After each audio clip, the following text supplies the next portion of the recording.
Yorùbá nation. No, no, no. Orílẹ̀-èdè Yorùbá lọ́wọ́lọ́wọ́. Mo kí gbogbo ẹ̀yin ènìyàn wa níbikíbi tí ẹ bá ti ní àǹfààní láti máa gbọ́ ọ̀rọ̀.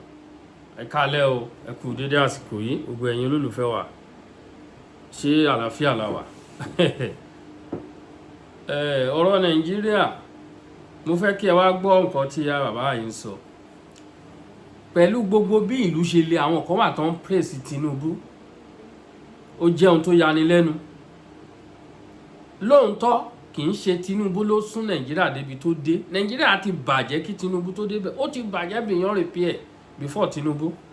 Ṣùgbọ́n bàbá sọ pé tóun bá débẹ̀ sẹ́ ẹ̀. Gbọ́ gbogbo bọ́n ṣe dán ẹnu. Ṣé bóun náà la wà ń sìn kí la ti rí àárín kankan o. Àárín anything. Kò sí nǹkankan at all, kò dẹ̀ sí hope. There is no hope in anywhere. Ṣé bẹ́ẹ̀ ṣe fẹ́ bá wọ́n ń ṣe protest lánàá ní Lagos. Àwọn kan ń sọ pé wọ́n ń sọ̀rọ̀ sí ìjọ, àwọn kan gbé black card, wọ́n kọ àwọn oríṣiríṣi ìgbélé tí wọ́n kọ síbẹ̀ pé ìlú ò rọgbọ. Ibẹ̀ náà làwọn kan náà ti sọ pé they stand for mandate of Tinubu. The same youth. Ṣé rí pé bí àwọn kan ṣe ń gbé làwọn kan fà wálẹ̀. Ẹjọ́ ìjọ́ ò lọ ẹnu fẹ́ kò tó yẹ kí gbogbo ọ̀dọ́ kan pa ẹnu pọ̀ sí ọ̀nà kan. One voice ló yẹ kí àwọn èèyàn sọ̀rọ̀. One voice kí ohun wá papọ̀ sójú kan àwọn ọ̀dọ́. Ṣùgbọ́n ọ̀rọ̀ àwọn tán bá ti lè fún yín lówó bílẹ̀ yìí ẹ ní mọ̀ nǹkan tẹ́ ẹ̀ ń ṣe mọ́. Tán bá ti lè fún yín ní owó gbà wọ́n á fi dí ẹnu yín ẹ ní mọ̀ nǹkan tẹ́ ẹ̀ ń ṣe. Kí ni gbogbo rédèrèdè wọ̀nyí? Ṣé bí ẹ ṣe fẹ́ continue lélẹ̀? Àwa tá à ń sọ̀rọ̀ àsí ní Nàìjíríà ìyà ò jẹ wá. Ẹ jẹ́ ká tẹ̀ kọ́kọ́ gbọ́ nǹkan tí arákùnrin sọ ká tó tẹ̀síwájú. Praising Tinubu to high heaven. Praising him for what he is not. They said he's an experienced politician. Listen very well. Listen very well. I said I want to advise him. Thunder does not strike twice on a particular spot. You see this thing they did in 2023 and got into power. It will not happen again in Nigeria. You think so? I said it will not happen. Except, what is going to change? I said except they're expecting trouble. I'm not joking. Baba Ahmed resigned, and this person now has also resigned. Oh, and these are northerners, so these are northerners. So that will tell you what is going on.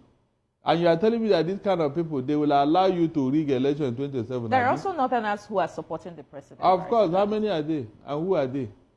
And when the chiefs are done, they will do the needful. By the time they go to their mosque on Friday, a day to the election, the story will change. You don't know what they did to Jonathan. No, by that, because the election will always be on a weekend. So by the time they go to mosque on Friday, the story will change. You quote me, because I have studied how they operate and I know what they are going to do. If this nonsense continues, because the way Tinubu is going about this, my dear, it irritates me seriously. For a man who claimed that he fought for democracy, should he be doing what he's doing in office like this? Should he? Look at that. He said, go and sweep them into APC. Can you just imagine? So that what will happen? Kwaibom has joined. Everyone that joined, what are they doing? People are expecting the suspended Rivers governor to follow suit. So, no. The question is, if you join, will that bring succor to Nigerians? He's interested in making sure everybody enter APC. At the end of the day, what happened? APC will implode. Because when you eat the food that belongs to you and me, your stomach will swell up and even burst. That's it. You can't eat what belongs to you and I at the same. You can't. Your stomach will burst. So by that time, you now ask, what have I done? I'm sure he's not thinking. He's not thinking ahead. Barrister, you know that the level of credible election we'll have in Nigeria depends on who the INEC chairman is come 2027. That would determine if the election is going to be credible or not. In this INEC chairman now, the person that is coming in will not learn any lesson from him, Abi. He may even be the one to bear the brunt because Nigerians are angry. So the man that is coming should not carry the problem of somebody. In somewhere in South Africa, was it not in Mozambique or Zimbabwe or Zambia? A woman INEC chairman there was beating black and blue for messing up their election. It's on record. We discuss it here. Look, if you want peace, prepare for war. I've never seen anywhere in the world where people got peace on a platter of gold. You have to fight for that peace. And it depends on INEC itself. As an independent body, are they going to be thoroughly independent come 2027? Now, this is why the opposition should be up and doing. These discoveries by Serap should be looked into. You know, the opposition should be kicking against this thing, even go to court against it. The opposition should kick against appointing INEC residential electoral commissioners in states who are partisan, who are APC members. They should kick against it. They are nothing to You're see. saying the National Orientation Agency is lying. What right? are you? Mention any of them that have told you the truth before. Mention one person among them. As long as they're under this government. I told you here, one of the criteria to be appointed as an APC whatever is your capacity to tell lies. I mean, big lies. Are you not seeing it all over the place? No, tell me. ẹ gbọ́ àwọn nǹkan tó sọ lóòótọ́ ọ̀rọ̀ ẹ mọ̀ àwọn ẹ ti gbọ́ accent ẹ ti mọ̀ pé àwọn Yíbò ni ẹ rò pé bí àná pé wọ́n ń takò Tinubu but òótọ́ ọ̀rọ̀ ló ń sọ òótọ́ ọ̀rọ̀ ẹ̀yin kan ẹ ti torí pé bí Tinubu jẹ́ ọmọ Yorùbá ẹ ní lè sọ òótọ́ ọ̀rọ̀ no ẹ jẹ́ ká sọ̀rọ̀ síbi tí ọ̀rọ̀ wà ṣé nǹkan ń lọ bó yẹ kó ṣe lọ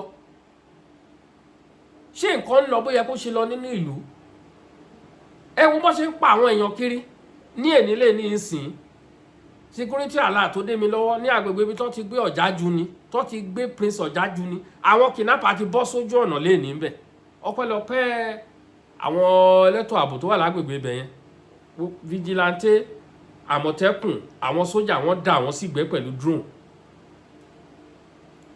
wọ́n pa àwọn èèyàn kiri nínú ìlú kò sí nǹkan kan tí wọ́n rí ṣe sí ṣé kò sí solution ni ṣé kò sí solution mọ́ ni ẹ̀yin kan ẹ wá jókòó síbi kan ẹ ti máa praise Tinubu ẹ máa praise ẹ am I dreaming ẹ jí mi sójú oorun ni mo wà ní ẹ jókòó síbi kan ẹ máa praise Tinubu kí ni Tinubu kí ló ṣe what has he done kí ni nǹkan tó ti ṣe ẹ sọ fún wa. àwọn Afẹ́nifẹ́re ẹgbọ́n nǹkan tí wọ́n sọ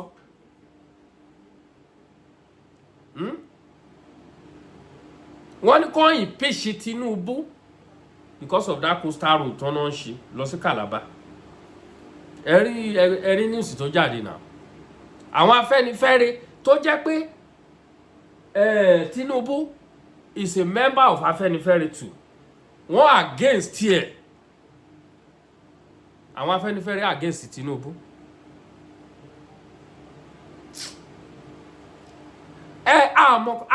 àmọ́ the youth of that country mọ nǹkan tẹ́ you don't know what you want à ń pè fún Yorùbá nation ẹ support wa no wọ́n sọ̀rọ̀ against Tinubu ẹ kọ ẹ̀yìn sí ẹ hàn against ẹ̀ bí ìlú ṣe ń lọ ìṣó tẹ́ yín lọ́rùn ibi tí wọ́n bàálù yẹn gédé ń sìn ṣó tẹ́ yín lọ́rùn. Are you well pleased with as everything goes now? Ẹ̀yin olólùfẹ́ wa fọ́nrán ẹni ṣókí náà la mú wá fún yín kẹjẹ́ kájọ wò òun náà lẹ́gbọ́n kan tó many things like that sẹ́tọ̀ wo lẹ fẹ́ fẹnu sí tí nǹkan lọ́rọ̀ tó rọgbọ wọ́n sọ pé wọ́n practice democracy ṣé bí wọ́n ṣe gbé kalẹ̀ ní ẹ ti mú gbogbo nǹkan ẹ ti fọ́ lójú